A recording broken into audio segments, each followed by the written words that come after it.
Hello there. In today's episode of the Dr. Francavilla Show, we are going to talk all about emotional eating and some ways that you can recognize that and handle that with the Am I Hungry method. What is emotional eating to start off with? Emotional eating is essentially any time you are eating food to deal with emotions instead of eating food for hunger or because you need it for fuel. And when I have researched this before, studies estimate that about 70 to 80% of people emotionally eat. So the vast majority of us emotionally eat at least from time to time. Now, emotional eating is different than binge eating disorder, which is an actual medical diagnosis where you have a loss of control of eating that's happening at least once a week and eating way more than what someone else would in another setting, and that it causes you a lot of distress that could be physical and or emotional. There is definitely a little bit of a continuum between emotional eating and mild binge eating disorder. And some of the things we're going to talk about today could certainly help. But I do want to recognize that sometimes it is a bigger problem than just emotional eating. It can be this binge eating disorder, and that deserves separate treatment, including medications, therapy, and other interventions. But let's assume that you are in that majority of the population that just has this occasional emotional eating, and this can really slide your plans for nutrition. You may be eating the way you want the majority of the day, and this emotional trigger happens, and all of a sudden you find yourself off your eating pattern, eating way more than you planned, eating foods you hadn't planned. So what do we do about this? First, it is recognizing these emotions. And so the emotion that triggers emotional eating for you could differ from time to time, and it varies from person to person. But some of those emotions could be boredom, they might be anger or frustration. Maybe it's tiredness or fatigue, feeling stressed, loneliness, wanting a reward, feeling unsatisfied, feeling sad, feeling mad, wanting to procrastinate, not wanting to do the task at hand. So these are just some of the emotions that could trigger emotional eating. One thing that also is going to make emotional eating a lot worse is actual hunger. If you add actual hunger to emotional eating, then you really have a perfect storm to overeat quite a bit. And so I do recommend eating at regular intervals, fueling your body with the type of food that it needs so that you're not adding hunger to these emotions. The classic time I see emotional eating plus hunger really take over for people is when they get home from work. So they may not have fueled throughout the day. Maybe they didn't have lunch, or maybe they had lunch, but it was 4, 5, 6 hours before they got home.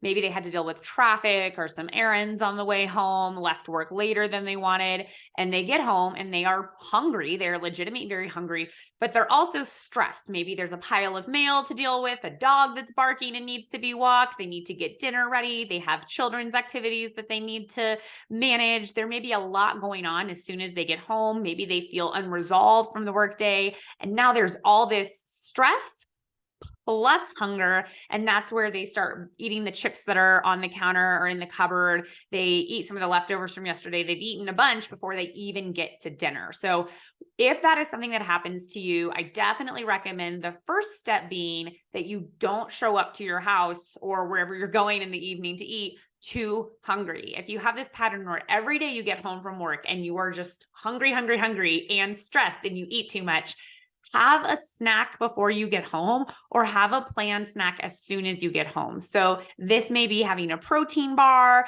This may be having a Greek yogurt, a string cheese, a piece of deli meat and cheese, a package of nuts. Maybe you eat this as part of your ritual before you leave work. Maybe you eat that on your way home, even though I don't love eating in the car. That may be a time it's okay. Maybe you just know you're going to eat that as soon as you get home. Maybe it's an apple. Maybe it's some overnight oats, but make sure you're eating something so that you're not starving, because what people do is they say, oh, I'm having dinner soon. They start snacking. They're stressed. All of a sudden they've eaten too much. So that is a classic time I see a lot of my patients struggle with emotional eating. but it can happen anytime. Okay. Another time it happens, this is a trigger for me, is when I'm trying to do work, especially at home, and I don't really want to do it. I'm avoiding the task. And so, oh, well, I'll have a little snack first. Oh, I need some chips. I need something to entertain me while I'm doing this boring task of work.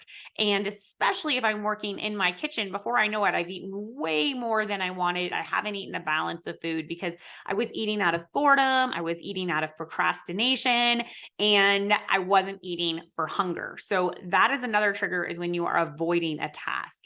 And then, of course, there are more intense emotions. You feel really sad. Maybe you got disappointing news. Maybe you feel lonely and you find yourself eating. And maybe this becomes a pattern that's happening regularly. So, one of the best techniques that I recommend before you eat, and you can practice this all throughout the day, starting with breakfast, is asking yourself before you eat, am I hungry?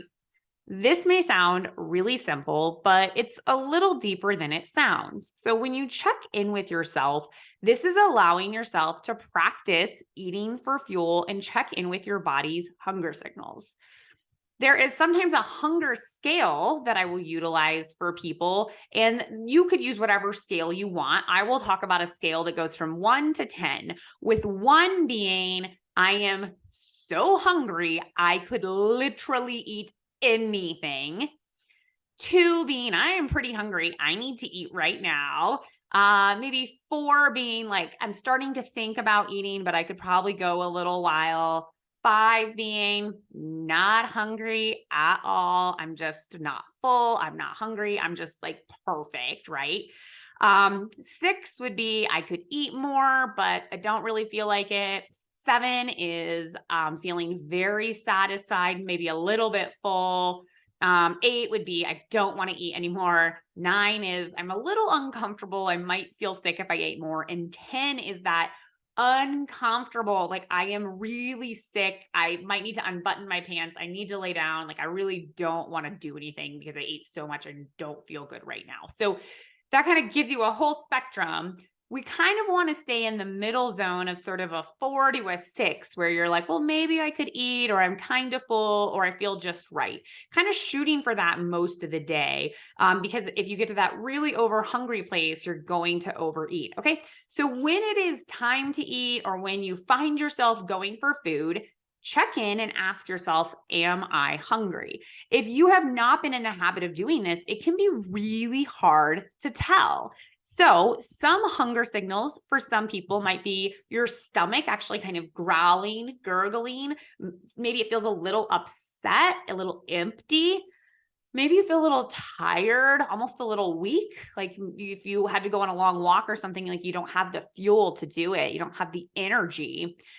You might check in, when did I last eat? Did I just eat 30 minutes ago? Did I just eat 2 hours ago? Did I eat 4 hours ago? Did I eat 8 hours ago? If you just ate 4 to 6 hours ago, you're probably actually hungry, right? That would be a reasonable time to eat again. If you just ate 30 minutes ago and it was a balanced meal, maybe you're not hungry. Now, if your body is consistently telling you you are hungry, or that you are not satisfied and your appetite seems endless, that's okay. That may be a biologic problem. That may not be an emotional problem. And that may be a great opportunity to look into utilizing medications or surgery, because it may be that you truly are more hungry and you are less satisfied than other people. And again, that is why some people struggle more with their weight. So if you check in and you're like, no, I'm hungry, or no, I'm not full, again, those are biologic cues that may be off for you and may respond well to treatment. But let's assume then that you check in with your body and you're like, no, I'm not really hungry. My stomach feels full. I have enough energy. I just find myself wanting to eat something. Next, check in with what that emotion is, and what is driving that eating. Another set of questions you can ask yourself if you are not sure if you are hungry or not is, offer yourself some sort of unappealing foods you would only eat if you were that 1 on a scale of hunger, so hungry you would eat anything. So Examples might be like, am I hungry enough to eat a cold, dry chicken breast out of the fridge? Am I hungry enough to eat like a bowl of just raw carrots with no dip or anything? Am I hungry enough to eat just like canned tuna with nothing with it, no seasoning or anything? Am I hungry enough to just eat an old peanut butter and jelly that I found in the backpack and I think it's a couple days old, right? If you happen to love any of those foods, those may not be good examples, but those are foods that I would eat if I was really hungry, but I would not eat if I was just feeling emotional, right? So find some foods for yourself that may be examples you can ask yourself, like, am I hungry? If you're not sure, check in with your body signs, check in with the last time you ate, and then offer yourself some sort of boring, neutral, even kind of unappealing foods that you would eat if you were starving, and see if those would do the trick. If it turns out that you probably are not hungry when you go through those questions, your next step is to try to figure out how to solve the problem. One thing to always check in with is if you're just thirsty. So if you haven't had enough to drink, have a glass of water, see how that feels. Check in with your emotions though, too. So if you are feeling bored, maybe you just need to recognize that. You need to say, hey, this task is boring. I don't want to do it. And that is why I am looking for crackers or chocolate. But the sooner I do it, the sooner I get done. And then maybe I will have a delicious snack because I want to, instead of because I am bored and I'm going to eat too much. Maybe you're feeling lonely. Maybe that is your cue to reach out to someone. Maybe that is calling someone, writing a letter. Maybe you make a list for yourself of people you want to catch up with. So when you're feeling lonely, you can reach out to people. And maybe you just need to distract yourself, right? Do something to take your mind off of your loneliness if you've gone through a recent breakup or a recent falling out with a friend or loved one. Maybe you need to have a plan in place when you're feeling lonely, right? What am I going to do in that time? And we'll talk a little bit more about that next. Maybe you just need to journal, right? Maybe you're feeling a lot of feelings. Maybe you're feeling overwhelmed, stressed, judged, tired, overwhelmed with lots of things in life. That may be a great time to just get those feelings out, right? Feel the feelings, journal them, process them. Maybe you're artistic. I'm certainly not, but if you are artistic, this may be a time when you're feeling emotional and you release that emotions through art. Maybe you paint or you draw, maybe you sing or play a musical instrument that brings you joy and passion. Maybe you dance. That's a very joyful thing for a lot of people. This may be a good time to pray if that is part of your life. Maybe this is a good time to practice meditation, right? Get more in tune with your body, feel other parts of your body besides hunger. Maybe you just need to like drop what you're doing, go for a walk, do a quick yoga video, something like that.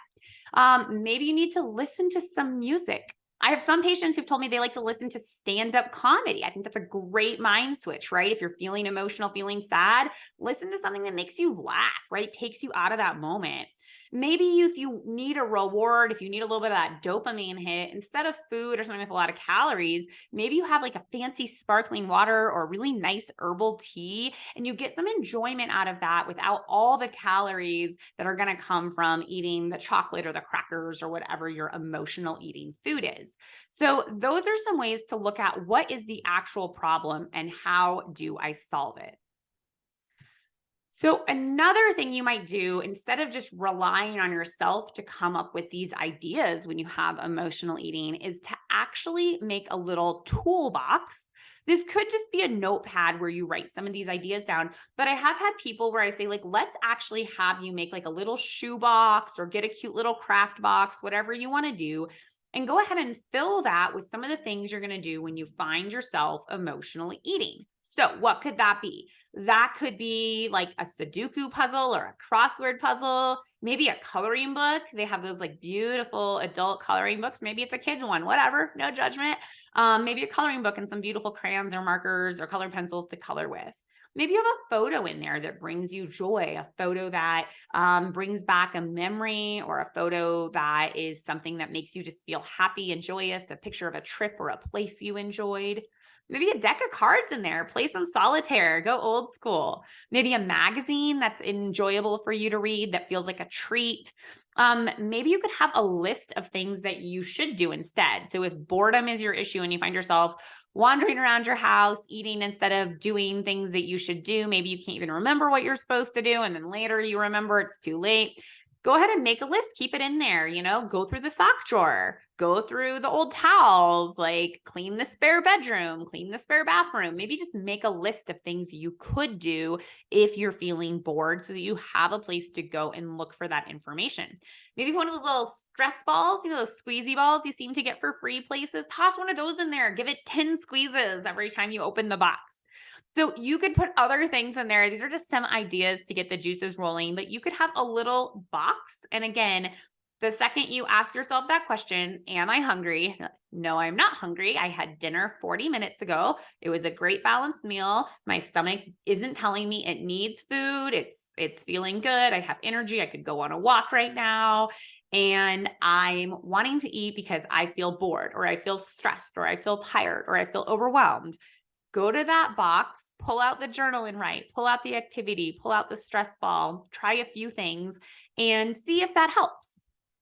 One thing to remember is food is really rewarding to most of our brains, especially carbohydrates. We get this dopamine release from it. In fact, they have done studies where they do MRIs of the brain, and sugar lights up people's brain the same way cocaine lights up people's brain. Okay. So it is a very rewarding substance to the brain. And if you find yourself craving that, needing that sort of boost from food, then you probably will not find journaling or singing or coloring or calling a friend quite as rewarding. It's not going to be as strong for most people as the feeling you get from food, but that's okay. You just have to recognize it. Sometimes you might find that you do the thing and you still end up eating anyways, or you end up starting to eat and then you recognize you're bored eating or you're stress eating and you go to the box or you go to a different activity or you solve the emotion or you just feel the emotion instead of eating. That's okay too, right? We're not searching for perfection in this. Remember that 70 to 80% of people emotionally eat. So you are not alone in this. It is a really, really common behavior that is happening. And you're not going to get rid of it entirely. So, there are happy emotions we use with food too, right? Maybe you're at a party, you're really exciting, you're celebrating, you have a cupcake, you have a gooey, gooey chocolate chip cookie. That's an emotion too, right? And if you have one cupcake or you have one cookie and you do that a couple of times a month, that's going to be okay, right? If you have a really, really bad day and the thing that is going to make you feel best is a large bowl of ice cream and you have that and you move on and that happens once a month, that's going to be okay. The problem is when this becomes something that's happening every day or every couple days, that's where it really starts to interfere with what's going on in your life, right? So if you can recognize it sometimes and decrease the eating, or you can decrease how often it is happening, you're going to feel better and you're going to get closer to the results you want with your health. So again, there is no perfection in this.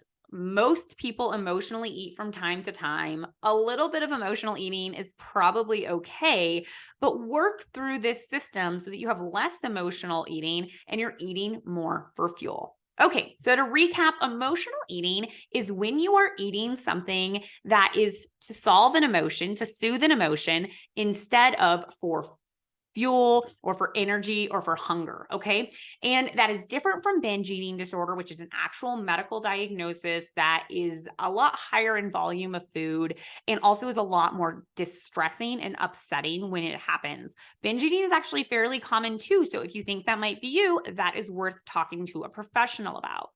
When you find yourself going to eat, ask yourself if you're hungry. If you are hungry, eat a balanced meal. If you are not hungry, check in with your emotions. What are you feeling? Maybe you just need to feel the emotion and let it pass. Or maybe you need to distract yourself, do something else, or do something that would actually make you feel better, right? And that is where having a little kit or a little to-do list can be helpful for yourself. So Your homework for today is to help yourself be successful at this. You might write a little note and put it on your fridge or a cabinet that actually says on it, "Am I hungry?" This can be a little reminder before you go to eat. If that's not appropriate for where you live or that feels too weird, that's okay. You can just mentally check in and ask yourself before you go to eat. Then you need to have either a little notepad, a note on your phone, or a box of tools that you can use when you recognize that you are trying to emotionally eat so that you can find something else to do instead. So that is your homework today.